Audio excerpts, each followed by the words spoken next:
We start with healthy feet and talk to Dr. Ariane Missimer about proper footwear. Tips to take care of your heart from Dr. Ratliff at Phoenixville Hospital Tower Health. Discover the benefits of Reflexology.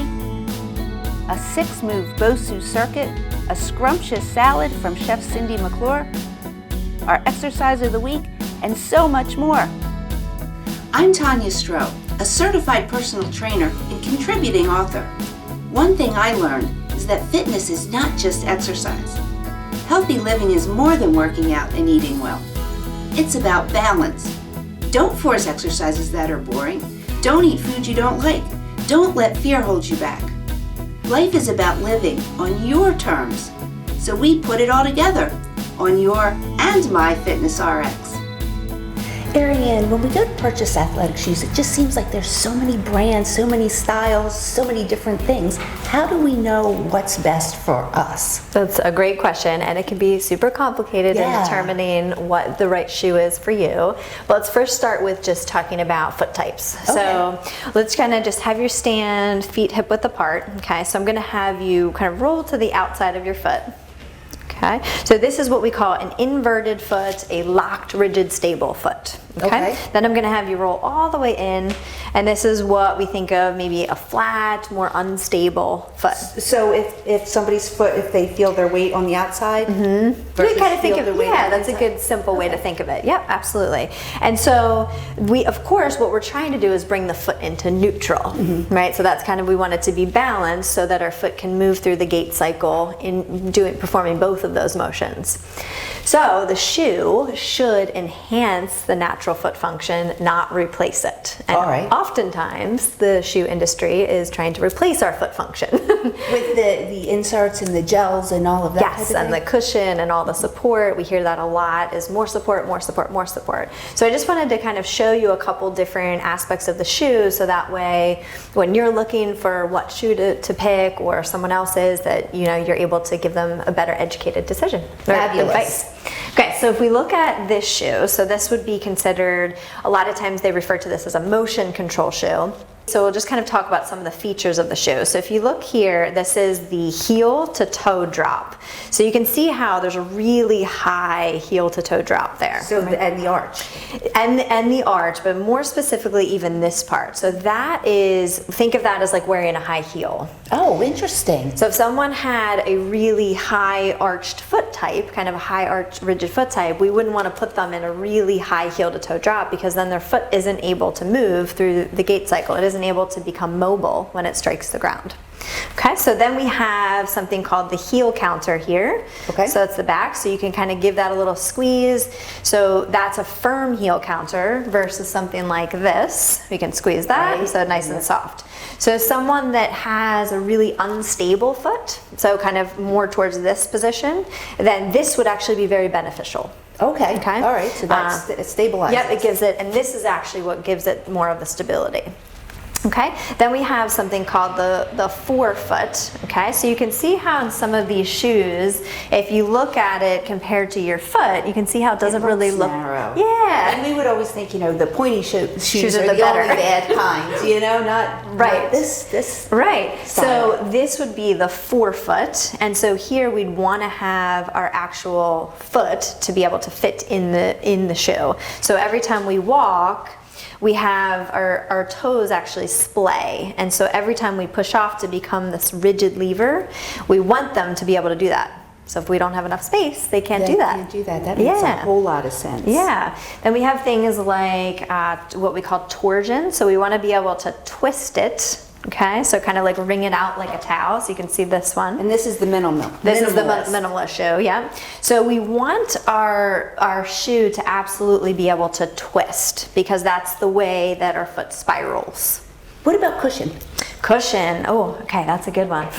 So cushion, so we'll go back to this one. I always think more is better. Oh, it's soft, it's like my bedroom slippers. Right, so if you ever think about if you were walking outside barefoot, right, and then compare that to if you were walking with a high cushion shoe, how would you walk if you think about it?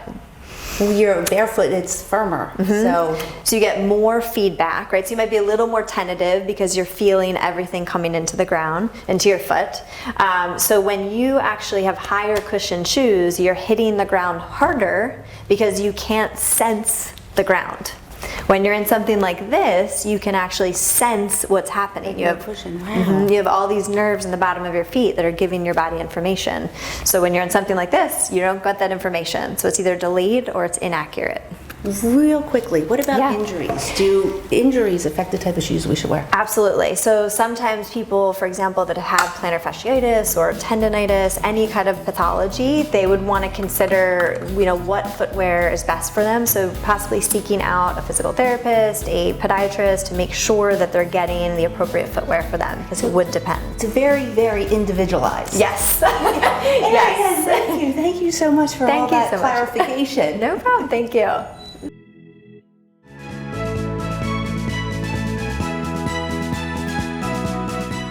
So we'd like to take a minute to go over some of the things people can do to prevent the development of heart disease. The most important thing would obviously be prevent the risk factors that contribute to it. So smoking cessation, if you do smoke, or just don't smoke in general to begin with. It's kind of like fertilizer for black. If you can stop smoking, the sooner you do it, the better. Other things is take care of your body, so do exercise as regularly as possible, maybe a half hour a day or so on most days of the week. Eat healthy, try and avoid excessively fatty foods, fast foods, things like that, and try and live a healthy lifestyle. Those are the major things we can do. Take medications and control your risk factors. If you have diabetes, make sure you're on top of that. If you have blood pressure, make sure you're on top of that. And if you have cholesterol issues, make sure you get the targets that we shoot for to prevent any buildup of plaque.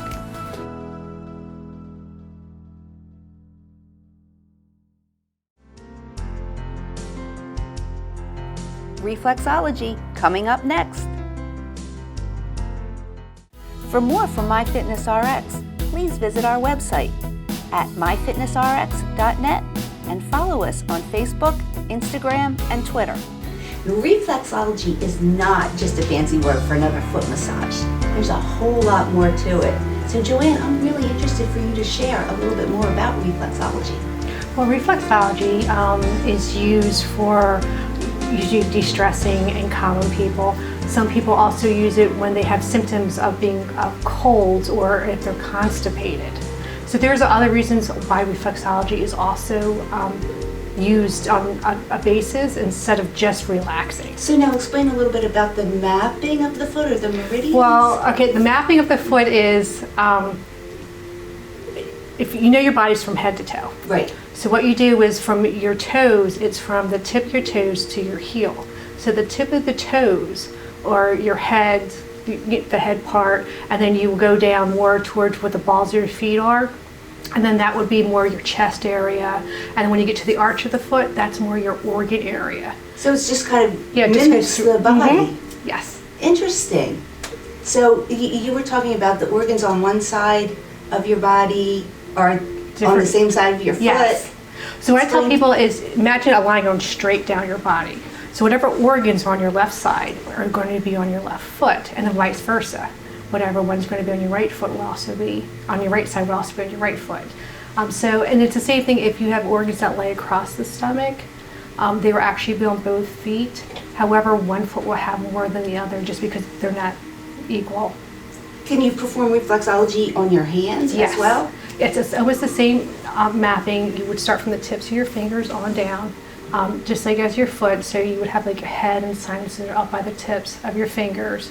And then you can go down. Right in here is the solar plexus area, so this would be your stomach area. And these would, right in here would be your lungs and your heart.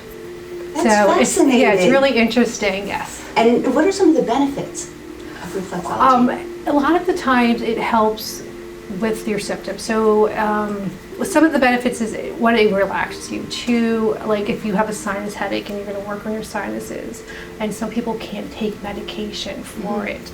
So a lot of people will do the reflexology for the relief of it. So it actually helps drain your sinuses? Well, yes, you can have sinus drainage a little bit from here, but that's usually best when you work on your face. So you can do reflexology on your face as well? There is, yes. And that's the best way for the sinuses. Yes, that would be the best way for the sinuses, because you have sinus cavities up in here and all in here. So you would actually like massage and try to push a little bit lightly, and then do the same thing. But here you kind of like push up because you kind of want to drain and have it go down to your nostrils so you can blow it out. Some people will have it go down the back of their throats. So I usually tell people when you do that, make sure you have a cup of water to help clear that out. So you don't have to actually take sinus medicine potentially if you can drain them. If you can drain yourself, yes, that's correct. That's fabulous. How does it compare to acupuncture or acupressure?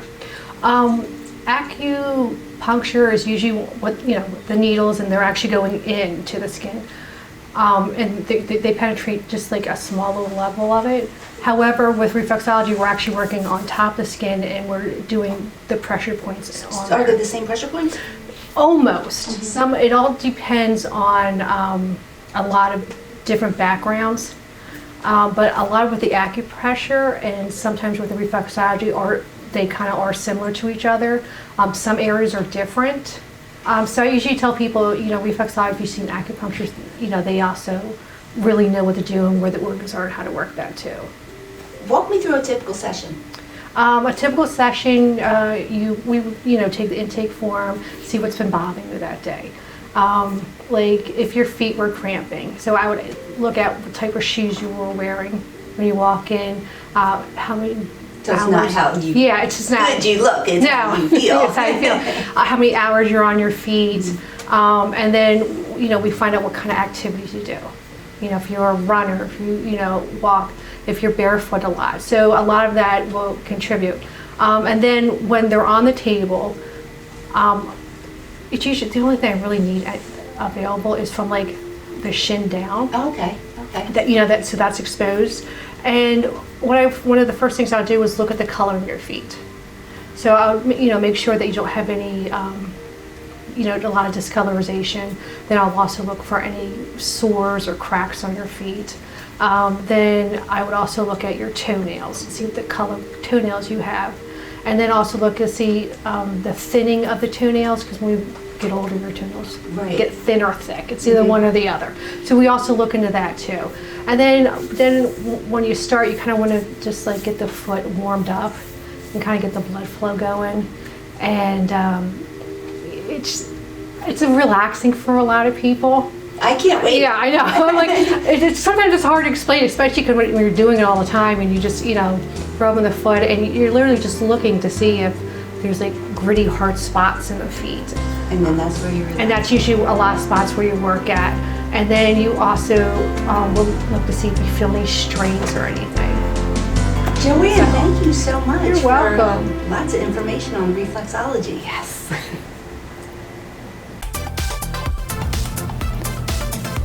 The Bosu is one of my favorite pieces of exercise equipment.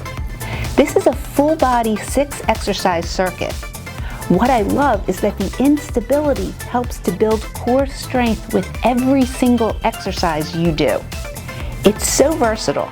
You can work on the round side, the flat side, kneeling, standing, in a squat position, in a lunge position, or even a plank or laying down position. You've seen bridge chest press, alternating rows, and here I've flipped it over and I'm working on the flat side of the Bosu. This is a squat to shoulder press, which really challenges your balance. Another benefit is that the Bosu is easy to transport. You can take it outside or even to the park on a sunny, nice day for your workout. Next up, we have kneeling lunge bicep curls. Now you can make this even more challenging by doing the full lunge. Here's a plank position tricep kickback. Really challenges your core. Finally, we have a burpee to low squats, which is a great way to really get your heart rate up at the end of the circuit. The Bosu is fairly new. It made its debut in 2000. So give it a try in your next workout and improve your balance, strength, flexibility, and stability.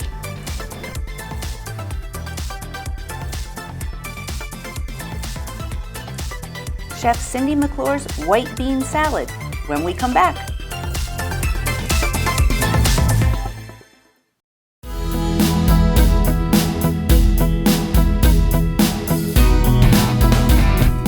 Great way to improve body weight exercises is frequency.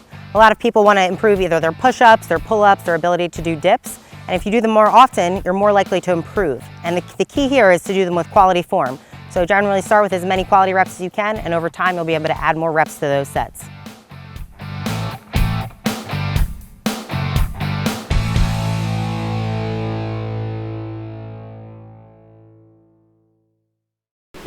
Cindy, what are we making today?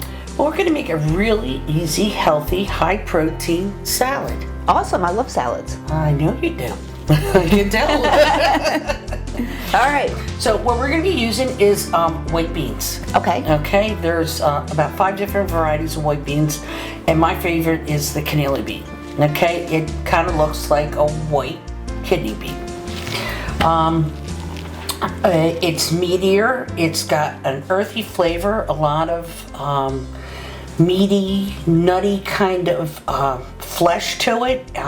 It's great in soups and stews. The Italians use it for minestrone. Right, one of my favorite. Yeah, minestrone, yeah. Okay, so what we've got here is some cannellis. Go ahead and throw those in there, and some fresh parsley. Ooh. You're gonna add some olive oil. I know, Cindy measurements, how much? Now, Just dump.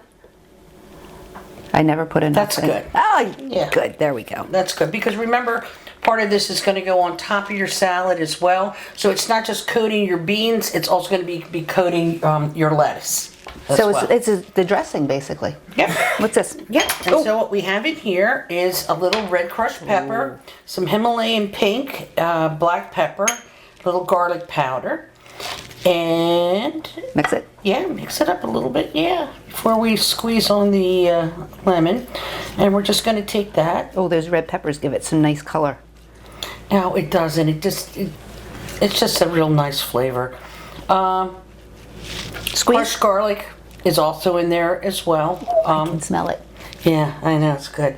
Oh, yeah. Enough? Okay, wait a second. You got a seed right here. You don't want to do that. Sometimes it's best to use a tiny little Strainer, colander. Yeah. So here, watch. Look here.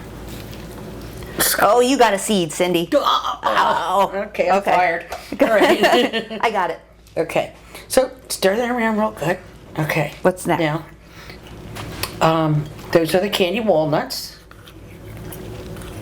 Got them. Okay. Now, I know nobody else can. Shake like. Here, just. Oh, it smells delicious. Okay, now imagine, like, you could just even take this and put this on a fresh. You could eat it by itself. On Italian bread. Oh my God, it's great.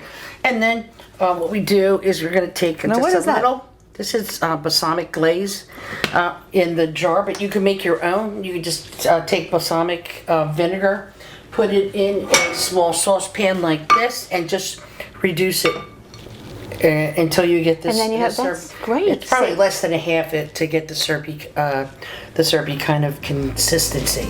Okay. And then what we did is then we put it on top of. Imagine serving that. That's beautiful. Well, thank you so much. Thank you, Cindy. Okay, well, you enjoy.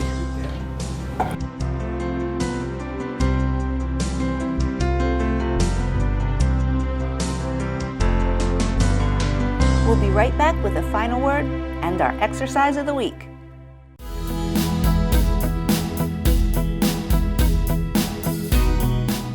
I, for one, love going barefoot, but unfortunately that's not always possible or practical. So my thanks to Dr. Ariane Missimer for teaching us about proper footwear. Reflexology really brings home the fact that our feet are our foundation, and like any old foundation, so go the feet, so go the rest of the body.